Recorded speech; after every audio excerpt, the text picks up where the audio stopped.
Dear viewers and learners, how are you? Hope you are keeping on well in your self residence. I am also fine. Now I am describing you about narration part 2. আমার দ্বিতীয় class হিসেবে ন্যারেশনের আমি প্রথম ক্লাসে তোমরা অবশ্যই দেখতে পেরেছো যে আমি ন্যারেশন সম্বন্ধে আলোচনা করেছিলাম। ন্যারেশন কি, ন্যারেশনের classification, reporting verb, reported speech, speaker এবং কিছু এক্সাম্পল। আমি ন্যারেশনের ধারাবাহিক ক্লাস অনুসারে অষ্টম শ্রেণীর শিক্ষার্থীদের জন্য আজকে নিয়ে আসছি এর পরবর্তী কিছু গুরুত্বপূর্ণ রুলস। তোমরা অবশ্যই ক্লাসটিকে ভালোমতো উপভোগ করবে। Dear students, follow the board. Here I have written that Rohim said, I am a student.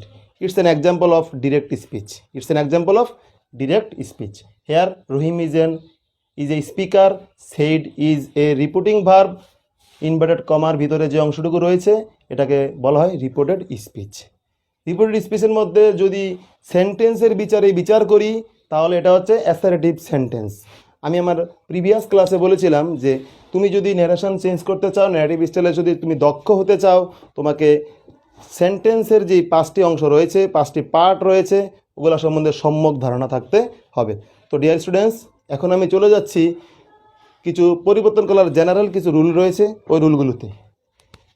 দেখো, ন্যারেশন পরিবর্তন করতে গেলে বিশেষ 2টি জিনিস পরিবর্তন হয়। একটি হচ্ছে ভার্ব বলতে পারো অথবা রিপোর্টিং ভার্ব বলতে পারো। দ্বিতীয়টিকে আমরা যদি বলি সেটি হচ্ছে পার্সন। What is person? আমি 1 মিনিটে একটু পার্সন ধারণা দিচ্ছি, যেহেতু ভার্বের ধারণা সবার রয়েছে। পার্সন কাকে বলে? যাকে আশ্রয় করে ক্রিয়া সংগঠিত হয়, যাকে আশ্রয় করে বক্তা তার বক্তব্যটাকে সম্পন্ন করে, তাকে পার্সন বলে। পার্সনের ক্লাসিফিকেশন 3 প্রকার: first person, second person, third person. The example of first person, I and we. Only I and we, first person. Only you, second person. I we you ছাড়া যতগুলো সাবজেক্ট রয়েছে ইংরেজি ব্যাকরণের মধ্যে, তুমি ইংরেজি বাক্যের মধ্যে তুমি লিখতে পারো, আর বাকি সব রয়েছে থার্ড পার্সন। তাহলে তোমরা পার্সন সম্বন্ধে আমার এই শর্ট ডিউরেশনের ক্লাসে কিছুটা জানতে পারলে যে হোয়াট ইজ পার্সন? যাকে আশ্রয় করে ভার্ব বা ক্রিয়া সম্পন্ন হয় এবং ক্রিয়ার রূপের পরিবর্তন হয়। আরেকটি কথা, যাকে আশ্রয় করে ভার্ব বা ক্রিয়া সম্পন্ন হয় এবং ক্রিয়ার রূপের পরিবর্তন হয় তাকে পার্সন বলে। পার্সন 3 প্রকার: first person, second person, third person. I we হচ্ছে ফার্স্ট পার্সন, ইউ হচ্ছে সেকেন্ড পার্সন, এবং আই উই ইউ ছাড়া হি, শি, ইট, দে, করিম, রহিম, মানুষ, যত মানুষের নাম রয়েছে সব হচ্ছে থার্ড পার্সন। তো ডিয়ার স্টুডেন্টস, যে কথাটুকু বলেছিলাম যে ন্যারেশন পরিবর্তন করতে গেলে এই যে একটা ডিরেক্ট স্পিচ, এটাকে আমরা ইনডিরেক্ট করব। এখানে প্রথমত সেইড হচ্ছে ভার্ব, যদি ন্যারেশনের বিচারে বলে রিপোর্টিং ভার্ব, এবং পার্সন হচ্ছে এই রিপোর্টেড স্পিচের ভিতরে যে সাবজেক্ট রয়েছে, পার্সন রয়েছে, সেটার পরিবর্তন। তাহলে আমরা পরবর্তীতে আসি যে ভার্ব এবং এই পার্সনের পরিবর্তন কী হবে। আরেকটি কথা রয়েছে যেটা 3 নম্বরে লেখা হতো, যে একটা কনজাংশন ইউজ করার ব্যাপার। কনজাংশন আমি আবারও লিখছি, এটা হচ্ছে পার্সন, 1 হচ্ছে ভার্ব আর রিপোর্টিং ভার্ব। দেখো, ভার্ব রিপোর্টিং ভার্ব পরিবর্তন হবে, পার্সন পরিবর্তন হবে। এখানে কনজাংশন পরিবর্তন হবে যে রিপোর্টিং ভার্বের পরে রিপোর্টেড স্পিচের আগে এখানে একটি কনজাংশন দিয়ে এই কমাটুকু উঠিয়ে, ইনভার্টেড কমাটুকু উঠিয়ে, এখানে একটি সেন্টেন্স অনুসারে এখানে একটি কনজাংশন বসে ইনডিরেক্ট স্পিচ করা হয়। আমি খুব সাদামাঠা ভাষায় চেষ্টা করতেছি তোমাদের মস্তিষ্কে আমার এই ন্যারেশন চেঞ্জ করার যে রুলসগুলো তা পৌঁছে দিতে। জানি না কতটুকু আমার চেষ্টা সফল হবে। তোমরা আশা করি আমি অবশ্যই তোমরা সফলতা অর্জন করবে যদি ঠিক মনোযোগ সহকারে আমার এই ক্লাসটি তোমরা উপভোগ করো। আমি আবারও বলছি, এই যে সেইড রিপোর্টিং ভার্বটাকে আমার পরিবর্তন করতে হবে। তাহলে 1 নম্বর কথা, ডিয়ার স্টুডেন্টস ফলো অ্যাটেন্টিভলি। আমার প্রথম কথা, এই যে ভার্বটা স্যার কীভাবে পরিবর্তন করবো, কিসের? ভার্বটা পরিবর্তন করাটা পুরো নির্ভর করে আমার এই রিপোর্টেড স্পিচের উপরে। How is it possible? Reported স্পিচটা এখানে অ্যাসারেটিভ সেন্টেন্সে রয়েছে, এটা ইন্টারোগেটিভ থাকতে পারে, ইম্পারেটিভ থাকতে পারে, অপটেটিভ থাকতে পারে, এক্সক্লেমেটরি থাকতে পারে। এখানে কোন সেন্টেন্স রয়েছে সেই সেন্টেন্সের উপরে নির্ভর করে আমার এই রিপোর্টিং ভার্বটা পরিবর্তিত হবে। Do you understand please? Reported স্পিচের সেন্টেন্সের অনুসারে নির্ভর করে আমার রিপোর্টিং ভার্বটুকু পরিবর্তন হবে। আমাদের 1 নম্বর কথাটুকু শেষ হয়ে গেল। আমি আসি 2 নম্বর কথাটুকু, পার্সনের পরিবর্তনটা কিভাবে করব। যখন আমরা ইনডিরেক্ট স্পিচ করব, যখন আমার এখানে ভার্বটা চেঞ্জ হবে, তখন এইখান থেকে আমি প্রথমেই বলেছিলাম যে এই কমাটা উঠে যাবে, ইনভার্টেড কমাটুকু উঠে যাবে, এই দুটো বাক্য একটি কনজাংশনের মাধ্যমে জোড়া দিয়ে একটি বাক্য হয়ে যাবে। এবং যখানে কনজাংশনটা ইউজ করব, ওই কনজাংশনটা ইউজ করার ব্যাপারটাও নির্ভর করবে আমার এই ডিরেক্ট স্পিচের, রিপোর্টেড স্পিচের উপরে। এখন পার্সনের যে বিষয়টা আমি বলেছিলাম যে পার্সন হচ্ছে সাবজেক্ট, যে বক্তার বক্তব্যটা প্রকাশ করে এবং যে ওই কাজটাকে সম্পন্ন করে।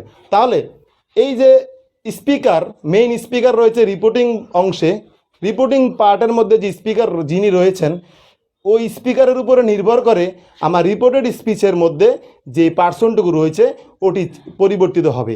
যদি এখানে রহিম না থেকে রহিমা থাকতো তাহলে আইয়ের জায়গায় সি হতো, এখানে রহিম আছে এখানে হি হবে।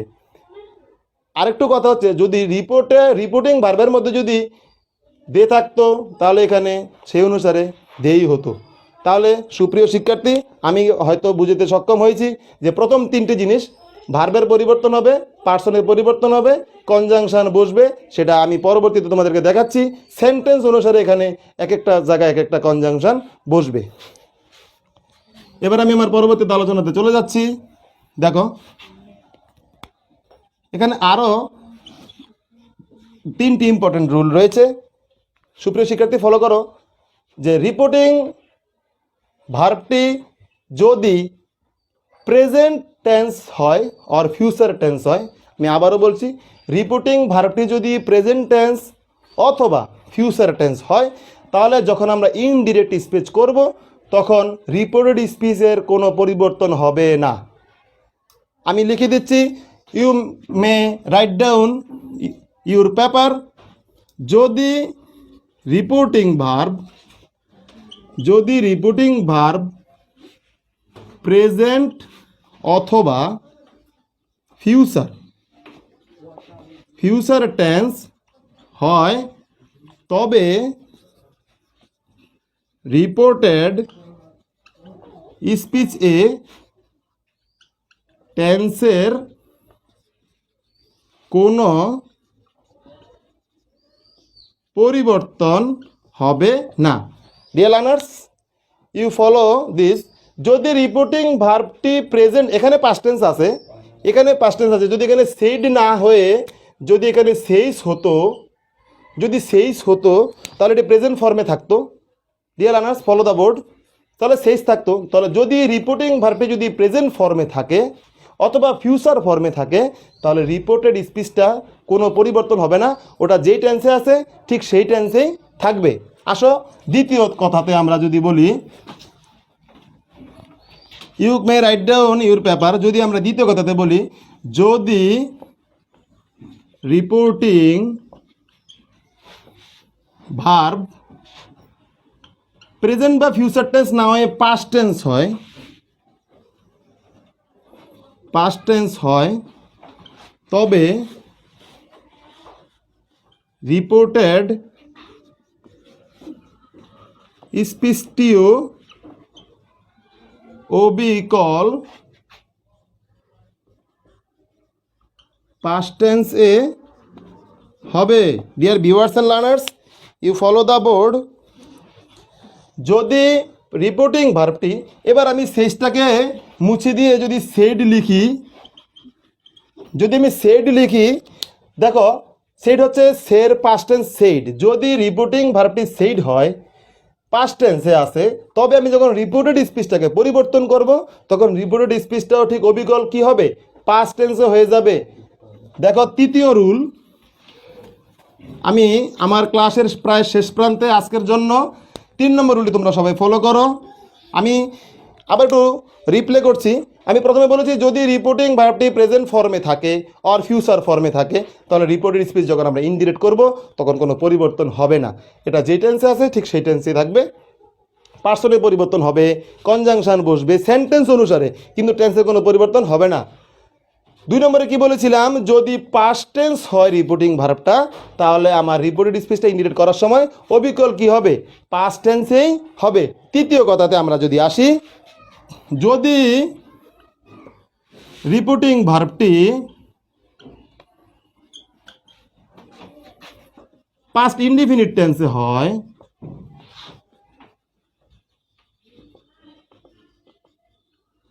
পাস্ট ইনডিফিনিট টেন্সে হয়, তবে ইনডিরেক্ট করার সময় রিপোর্টেড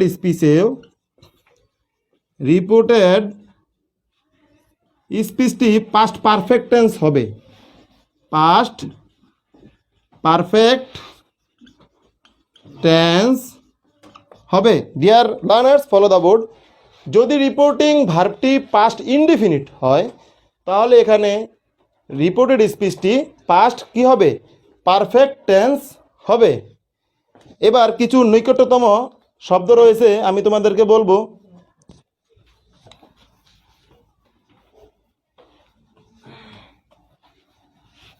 এটা আজকের মতো আমি এখানে লিখে শেষ করছি। যেমন কিছু নিকটতম শব্দ রয়েছে, তোমার যদি ডিরেক্ট স্পিচে যদি তোমার হেয়ার থাকে তাহলে তোমার ইনডিরেক্ট করার সময় এটা হয়ে যাবে দেয়ার। যদি থাকে এখানে থাকে যদি নাও তাহলে তোমার ইনডিরেক্ট করার সময় হয়ে যাবে দেন।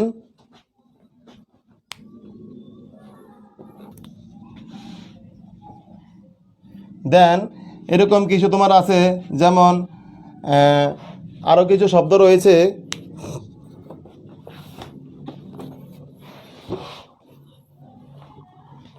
যেমন যদি এখানে দিস থাকে তাহলে হয়ে যাবে দ্যাট।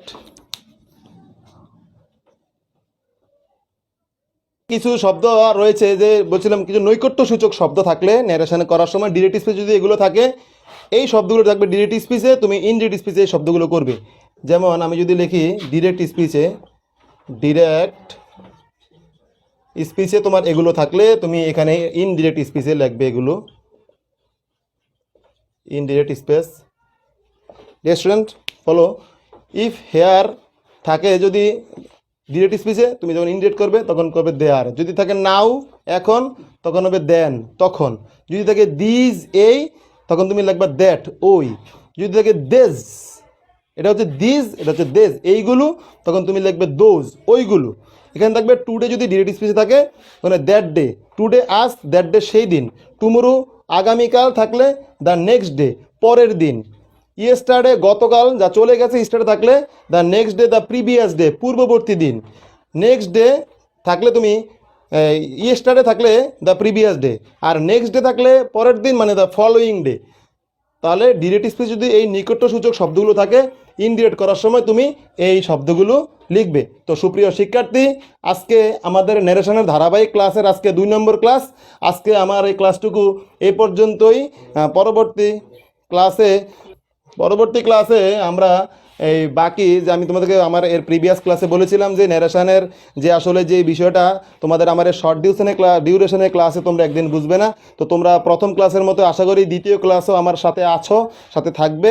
আমি পরবর্তী ক্লাসে আশা করি ন্যারেশনের আরও যেই সেন্টেন্স নিয়ে যে রুলগুলো রয়েছে সেগুলোতে ধীরে ধীরে চলে যাব।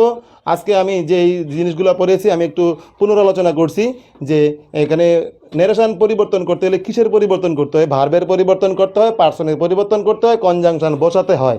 এবং এরপরে আরও 3টি গুরুত্বপূর্ণ রুল আলোচনা করেছি যে যদি রিপোর্টিং ভার্বটি যদি প্রেজেন্ট এবং ফিউচার টেন্সে থাকে তাহলে রিপোর্টেড স্পিচ যখন পরিবর্তন করব তাহলে সেটা কোনো পরিবর্তন হবে না টেন্সের। দ্বিতীয়ত আমরা আলোচনা করেছি যদি রিপোর্টিং ভার্বটা যদি পাস্ট টেন্সে থাকে তাহলে আমাদের পরবর্তী যেই রিপোর্টেড স্পিচ পরিবর্তন করব সেটা অবিকল পাস্ট টেন্স হবে। যদি পাস্ট ইনডিফিনিট টেন্স থাকে তাহলে সেটা পাস্ট পারফেক্ট টেন্স হবে। এবং নৈকট্য সূচক যে শব্দগুলো রয়েছে ডিরেক্ট স্পিচ যদি হাউ, হেয়ার, দেয়ার থাকলে নাও থাকলে দেন হবে this, that. This those, today that day, tomorrow the next day, yesterday the previous day, next day the following day. তো সুপ্রিয় শিক্ষার্থী, আজকের ক্লাস আমাদের এই পর্যন্তই। তোমরা আমার পরবর্তী ক্লাসে ধারাবাহিক অনুসারে আমার সাথেই থাকবে। সে পর্যন্ত সবাই সুস্থ থাকো, ভালো থাকো, নিজেদের বাসায় থাকো। যদি কোনো প্রয়োজনে বাইরে যেতে হয় তোমরা অবশ্যই ফেস মাস্ক ইউজ করবে, হ্যান্ড গ্লাভস ইউজ করবে। সে পর্যন্ত আমি তোমাদের শুভ কামনা করছি। সবাইকে ধন্যবাদ।